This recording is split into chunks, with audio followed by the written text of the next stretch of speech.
नमस्कार शेतकरी मित्रांनो, मी गोपाल नायक, राहणार सवणा, तालुका शेनगाव, जिल्हा हिंगोली। आपण कमी खर्चामध्ये हळदीचं उत्पन्न कसं वाढेल यासाठी व्हिडिओ बनवत असतो। हा आपला हळदीचा प्लॉट आहे। 29 मे 2025 चा आपला हळदीचा प्लॉट आहे। हा पूर्ण आपला 4.5 ते 5 एकराचा हळदीचा प्लॉट आहे। तुम्ही प्लॉट बघू शकता।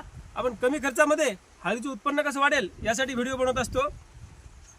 आतापर्यंत आपण काय भेसळ डोस घेतले होते, फुटव्यासाठी काय घेतले होते, स्प्रे कशासाठी घेतले होते, सड कशी कंट्रोल करायची ते घेतलं होतं।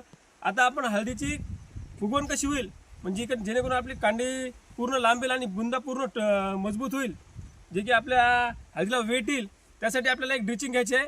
आतापर्यंत आपल्या प्लॉटला आपण एकही वॉटर सोल्युबल खत दिलेलं नाही। इथून पुढे आपल्याला वॉटर सोल्युबल खताची गरज आहे। त्यासाठी आपण 13-0-45 पासून दरवर्षी सुरू करत असतो। त्यामध्ये आपल्याला 5 किलो 13-0-45 सोबत मायक्रो डीपी कोणत्याही कंपनीची घ्या। त्यामध्ये झिंक, फेरस, बोरॉन, कॅल्शियम आणि मॅग्नेशियम सारखे घटक असतात, जे आपल्या हळदीच्या फुगवणीसाठी मदत करतात। सोबत आपल्याला फ्युलिक ॲसिड घ्यायचे अर्धा लिटर आणि ह्युमिक ॲसिड घ्यायचे अर्धा लिटर।